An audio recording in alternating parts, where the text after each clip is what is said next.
Bismillahirrahmanirrahim. Assalamualaikum warahmatullahi wabarakatuh. Kembali lagi dengan Ustaz Misbah di materi kelas 7 tentang menghormati orang tua dan guru serta berempati. Untuk kali ini kita akan belajar tentang bagaimana cara kita bisa menghormati orang tua dan menghormati guru serta kita bisa bersikap empati, gitu ya, anak-anak semuanya. Ini materinya. Kita akan lanjut. Peta konsep untuk menghormati orang tua dan guru serta berempati kali ini bisa dilihat ya anak-anak semuanya. Berbuat baik kepada orang tua, berbuat baik kepada guru, kemudian berempati terhadap sesama. Berbuat baik kepada kedua orang tua ini sudah sesuai dengan ayat yang akan saya bacakan kali ini adalah wa qadha rabbuka alla ta'budu illa iyyahu wa bil walidaini ihsana. Di sini yang kita perlu garis bawahi adalah ini wa bil walidaini ihsana. Ini ya anak semuanya ya. Imma yablughanna 'indakal kibaru ahaduhuma aw kilahuma fala taqul lahumu uff wa la tanharhuma wa qul lahumu qawlan karima. Anak-anak semuanya, ini tuh ayat sangat populer sekali ya. Artinya, dan Tuhanmu telah memerintahkan supaya kamu jangan menyembah selain Dia dan hendaklah kamu berbuat baik pada ibu bapakmu dengan sebaik-baiknya. Jika salah seorang di antara kedua atau keduanya sampai berumur lanjut dalam pemeliharaanmu, maka sekali janganlah kamu mengatakan kepada keduanya perkataan dan janganlah kamu membentak mereka dan ucapkanlah kepada mereka perkataan yang mulia. Anak-anak semuanya, ini jelas sekali bahwa Allah melarang kita untuk membantah kepada kedua orang tua kita. Jelas sekali mengatakan saja itu tidak boleh anak semuanya. Ini ya, mengatakan saja tidak boleh. Nah, janganlah kamu membentak mereka. Tidak boleh membentak anak semuanya. Nah, ini untuk anak-anak semuanya, jangan sampai membentak kepada kedua orang tua. Ucapkanlah kepada mereka perkataan yang mulia. Anak-anak semuanya, perkataan yang baik, perkataan yang mulia ini menunjukkan hati kedua orang tua kita, anak semua. Jadi jangan sampai kita ini malah membentak mereka, mengatakan kasar itu masya Allah. Jangan sampai seperti itu ya anak-anak semuanya ya. Nah, beberapa cara berbakti kepada kedua orang tua anak semuanya. Ini yang pertama adalah mematuhi nasihat dan perintah orang tua. Anak-anak semuanya, perintah orang tua adalah perintah Allah anak semuanya. Jadi kita harus selalu patuh pada orang tua. Tentunya dengan hal yang baik anak-anak semuanya. Kalau disuruh untuk mencuri, disuruh untuk murtad itu nggak boleh. Kita tidak boleh melakukan apa yang Allah larang, begitu. Walaupun orang tua memerintahkan kita, itu tidak boleh. Dengan apa? Dengan cara yang ma'ruf, dengan cara yang baik. Jadi kita menolaknya dengan cara yang baik ya anak semuanya. Kemudian berbuat baik, sopan dan santun kepada orang tua. Nah, kita harus anak semuanya harus berbuat baik, sopan dan santun gitu. Minimal kita tuh boso ya kalau sama orang tua begitu. Memelihara dan menjaga orang tua anak semuanya. Apabila tadi di ayat yang awal tadi mengatakan bahwa kalau dia sudah berumur lanjut anak semua, jadi sudah sepuh begitu. Nah, itu kita bisa merawat beliau gitu, merawat beliau dengan baik ya. Jadi jangan sampai kok disia-siakan orang tua itu ya. Kemudian mendoakan orang tua anak semua, ini juga sebagai bakti kita kepada orang tua, kita harus mendoakannya. Begitu anak semua.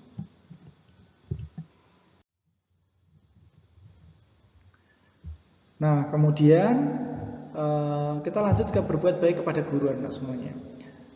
Berbuat baik kepada guru ini juga merupakan kewajiban kita anak semua sebagai seorang murid ya. Jadi karena apa? Guru ini adalah orang tua kita di sekolahan. Kita harus apa? Sikap terhadap guru itu adalah memberi salam ketika bertemu dengan guru anak semua. Nah, ini ketika di jalan, ketika papasan, ketika di mana gitu ya, itu disapa anak semua. Jangan kok malah delik gitu ya. Ya anak ustadz delik, jangan seperti itu. Menjabat tangan dan mencium tangan, masya Allah, ini juga sebuah adab anak-anak semuanya. Ada luar biasa sekali seorang santri atau seorang murid kepada gurunya. Seperti itu. Kemudian menghadapinya dengan senyum, semuanya. Jangan kok malah perengat-perengut gitu ya. Itu nggak boleh juga. Kemudian bersilaturahmi kepada guru baik ketika sehat atau sakit, anak-anak semuanya ini dianjurkan sekali. Jadi ketika bukan hanya ketika pas Idul Fitri saja ya, tapi juga kapanpun gitu ya. Insya Allah rumah terbuka untuk kalian semua. Dihubungi dulu gitu ya. Oh saya mau sowan, oh saya mau main, oh saya mau silaturahmi, nah begitu. Itu bisa. Kemudian mendoakan guru ini jelas-jelas sekali ya. Karena semua guru pasti akan mendoakan santri-santrinya atau murid-muridnya supaya menjadi lebih baik lagi. Seperti itu anak-anak semua. Hikmah berbakti kepada guru yang pertama mendapatkan keberkahan ilmu. Anak-anak semuanya ridhonya ilmu itu tergantung gurunya. Kalau gurunya ridho, insya Allah ilmu kalian akan bermanfaat anak semuanya. Lebih mudah menerima pelajaran yang disampaikan karena kalian hormat patuh pada guru, insya Allah ilmunya akan gampang masuk anak semuanya. Memperoleh ilmu yang bermanfaat jelas sekali karena ketika gurunya ridho maka ilmunya akan bermanfaat anak semuanya. Sengaja didoakan oleh guru, ini jelas sekali memudahkan urusan dan diangkat derajatnya oleh Allah. Karena apa? Orang yang memuliakan guru juga memuliakan ilmu. Orang yang memuliakan ilmu maka dimuliakan oleh Allah. Seperti itu anak semua ya. Kemudian apa? Mendapatkan anugerah ilmu. Ya jelas sekali karena dia apa? Menghormati sumber ilmu, maka orang itu akan dianugerahi oleh ilmu. Seperti itu anak semua. Nah, ini berempati terhadap sesama anak semuanya.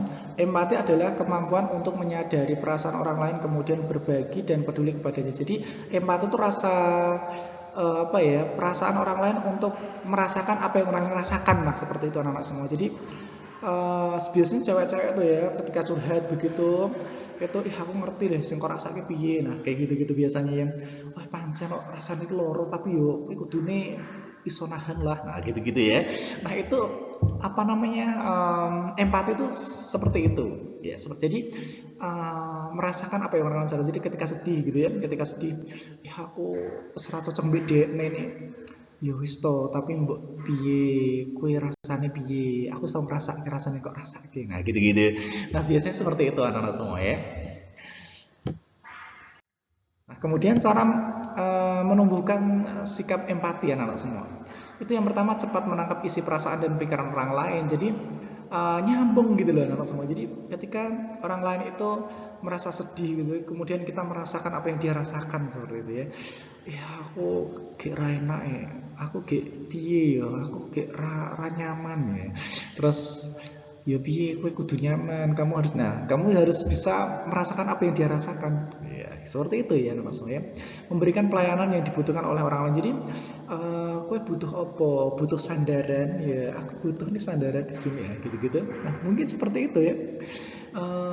Jadi sebenarnya orang yang sedang sedih, orang yang sedih itu butuh didengarkan apa semuanya. Jadi ya kamu harus menjadi pendengar yang baik ketika ingin menjadi orang yang empati gitu ya. Kamu harus lebih pada mendengar gitu. Jadi jangan langsung diselani, gue ora iso, gue kudu kuat, kamu harus dengarkan dulu apa yang dia ingin curahkan gitu ya. Kemudian memberikan masukan positif memberikan masukan positif, jangan kok malah ngompor-ngompori gitu ya. Dia wis ra perhatian mbek aku. Pancen kok mungkin ngono kuwi ya, jangan seperti itu. Tapi kamu harus lebih positif lagi. Oh, mungkin dekne lagi sibuk karo PR-e. Dadine kowe gek di nomor 2 ke ora apa-apa to ya untuk masa depan dekne. Nah, gitu-gitu ya. Mungkin seperti itu anak-anak semua ya. Kemudian memahami aturan main yang tetap dan tidak terjadi. Ini tuh aturan main ini tuh maksudnya kalau kalian itu berempati sama semuanya, kalau dicurhatin gitu-gitu, atau kalian itu mempunyai ingin membantu, itu juga harus tahu aturan ya. Jadi tidak boleh kok apa yang kamu senangi saja kemudian kamu empatikan, tapi yang enggak gitu, jangan sampai seperti itu ya. Kemudian mengambil manfaat dari perbedaan. Anak semuanya, semua orang tuh pasti punya perbedaan-perbedaan tertentu, sehingga kamu harus bisa menyelami gitu, harus bisa memahami. Begitu ya anak-anak semuanya ya. Hikmah sikap empati dalam kehidupan sehari-hari anak semuanya, yang pertama adalah terjadinya silaturahmi antar sesama manusia anak semua. Jadi antar sesama manusia itu kita akan erat begitu. Karena apa? Karena kita saling peduli anak semua, saling peduli gitu ya. Kemudian mengurangi jumlah kriminalitas, ya jelas sekali. Karena apa? Karena kita peduli, kita care sama orang lain, sehingga orang lain tidak akan mengganggu kita atau mengganggu orang lain gitu ya. Hilangnya jurang pemisah antar si ini jurang pemisah antar si kaya dan miskin ini akan semakin mepet gitu ya. Maksudnya akan jurangnya itu akan hilang. Karena apa? Karena semua saling peduli anak semua. Kalau semua peduli, maka saling membantu ini akan terjadi ya. Sebagai upaya penanaman rasa zuhud pada diri manusia. Anak-anak semua, usia zuhud itu apa? Zuhud adalah tidak mementingkan dunia. Jadi lebih mementingkan akhirat anak semua. Maka orang-orang yang mementingkan akhirat, maka mereka akan empatinya akan luar biasa, akan peduli gitu ya. Mengamalkan perintah Allah untuk meningkatkan ketakwaan, jelas sekali anak semua. Karena berempati adalah salah satu hal yang disenangi oleh Allah Subhanahu wa taala. Karena apa? Saling membantu, saling merasakan apa yang orang lain rasakan. Sehingga ketakwaan kita kepada Allah Subhanahu wa taala akan meningkat. Seperti itu anak-anak semua ya. Oke, good. Mungkin itu ya dari Ustadz. Apabila ada salah-salah kata, mohon maaf.